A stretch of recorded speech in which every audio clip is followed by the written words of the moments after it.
यौवन, संपत्ति एवं बड़ा पद। जरा ध्यान दीजिए मैया, ये चार चीजों पर अगर विवेक नहीं है व्यक्तियों को, सुंदरता पर, सुंदरता के अभिमान में व्यक्ति अनर्थ करता है। यौवन यानी जवानी में व्यक्ति अंधा हो जाता है। शांति बनाए रखिए मैया, एक बार जोर से बोलिए, बातें बंद करो। चार चीजें कौन कौन सी? रूप, यौवन, संपत्ति, बड़ा पद। ये चार चीजों में अगर विवेक नहीं तो व्यक्ति अपने जीवन को व्यर्थ गवा देगा, अनर्थ करेगा। रूप यानी सुंदरता, सुंदरता के अभिमान में व्यक्ति अनर्थ कर सकता है, इसलिए विवेक होना बहुत आवश्यक है। जब सुंदरता का अभिमान आए तो एक बार मेरे गोविंद की ओर देख लेना प्यारे, सारा अभिमान खत्म हो जाएगा। क्योंकि प्यारे दुनिया में सुंदर उस कृष्ण से, उस लाडली जी से सुंदर दुनिया में कोई नहीं। तो दूसरी चीज यौवन, यौवन यानी जवानी। जो जवानी होती है ना, कुछ उम्र ऐसी होती है कि उस उम्र में रहकर संयम बहुत जरूरी है। अगर तुमने संयम छोड़ा, संयम पर ढील थोड़ी छोड़ी तो तेरा जीवन बर्बाद हो जाएगा। संयम होना बहुत आवश्यक है जवानी में।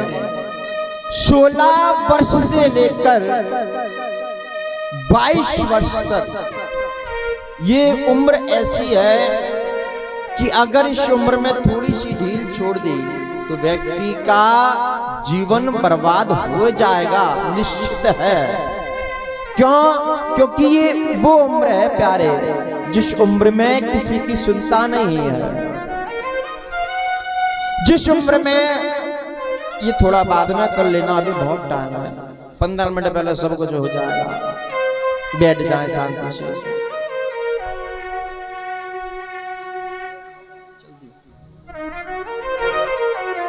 तो बोले यौवन, व्यक्ति जवानी में अनर्थ किए बिना नहीं रहता है। तो बोले जो जो उम्र है ना, इस उम्र में संयम रखना चाहिए, क्योंकि संयम होना बहुत आवश्यक है।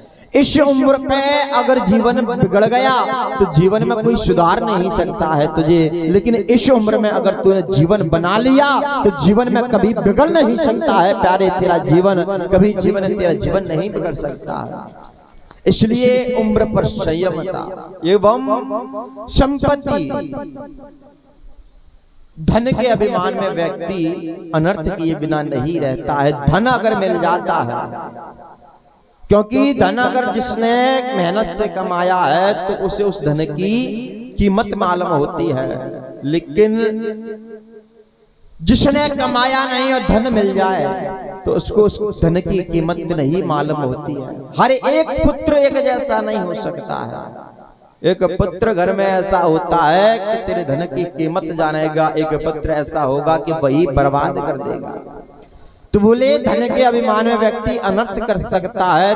चौथा, पद के अभिमान में व्यक्ति अनर्थ किए बिना नहीं रहता है। तो बोले वेन महाराज की मति बिगड़ी है। संतों ने बहुत समझाया लेकिन संतों की वाणी ने समझ नहीं आई, क्योंकि प्यारे यदादेवेषु वेदेषु गौषु विप्रेषु साधुषु धर्मे मयि च विद्वेषः वा आशु विनश्यति। बोले देवताओं के प्रति, साधुओं के प्रति, ब्राह्मणों के प्रति जो द्वेष रखता है ऐसा व्यक्ति शीघ्र विनाश की ओर जाता है।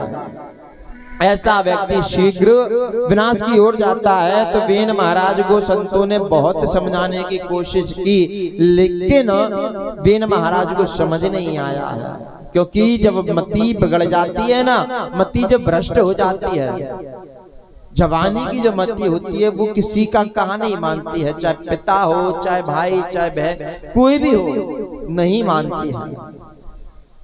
क्योंकि प्यारे, जब मति भ्रष्ट हो जाए व्यक्ति की तो अपने आप में ही श्रेष्ठ समझता है। जिस प्रकार चोरों को चांदनी रात बुरी लगती है, इसी प्रकार प्यारे चोरों को चांदनी रात बुरी लगती है और बिगड़ी हुई औलाद को बाप की कही हर बात बुरी लगती है। प्यारे, बाप की हर कही बात बुरी लगती है। जिसका मन बिगड़ जाता है, पिता भाई कोई अच्छा कहेगा तो बुरा लगेगा, लेकिन बाहर वालों का अच्छा लगेगा।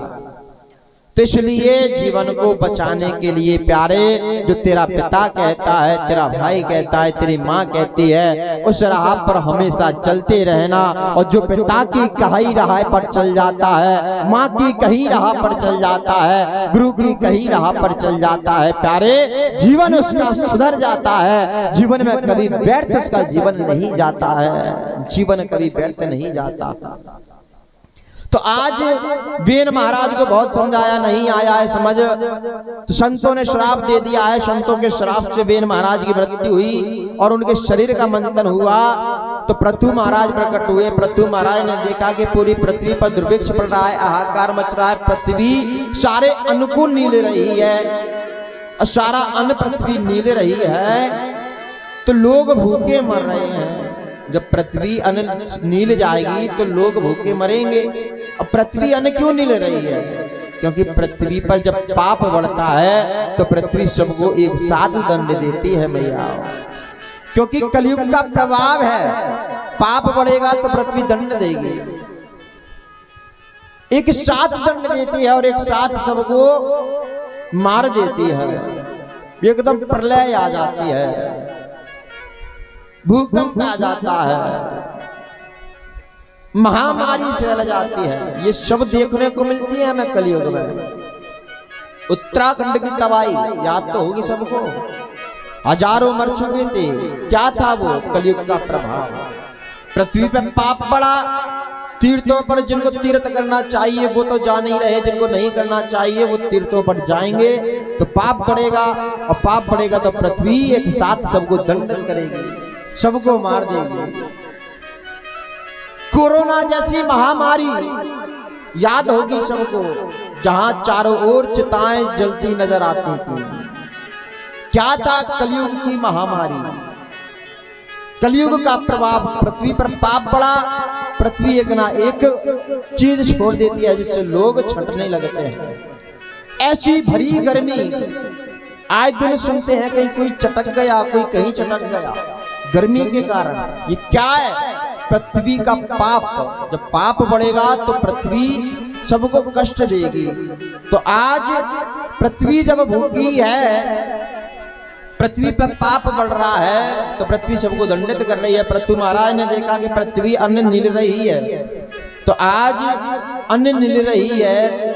हुआ क्या है? पृथ्वी को मारने जब पृथु महाराज दौड़े हैं, पृथु महाराज दौड़े तो पृथ्वी कहती है कि महाराज आप मुझे तो मार रहे हैं, लेकिन आप अपनी प्रजा को कहिए कि कर्म करे। आपकी जो प्रजा है वो कर्म नहीं करती है, आलसी है, और आलसी को कभी कुछ मिल सकता है क्या? बोले आलसी व्यक्ति को कभी कुछ नहीं मिलता है, इसलिए कर्म करना जरूरी है। क्योंकि प्यारे, कर्म करते हैं तो फल प्राप्त होता है, कर्म नहीं करते तो फल प्राप्त नहीं होता।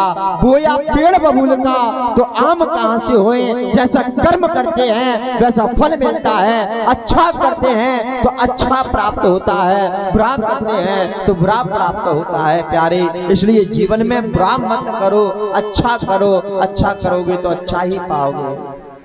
पृथु महाराज से पृथ्वी कहती है कि आप अपनी प्रजा को उपदेश दीजिए, आपकी प्रजा खुशहाली हो जाएगी। पृथु महाराज ने प्रजा को उपदेश दिया तो पृथ्वी अन्न धन की प्राप्ति करने लगी। अन्न धन की प्राप्ति हुई तो खुशहाली छाने लगी। जरा ध्यान दीजिए, अब पृथु महाराज ने 100 संकल्प किए हैं 100 यज्ञ करने के, लेकिन 99 यज्ञ कर छोड़ दिए। 99 यज्ञ से भगवान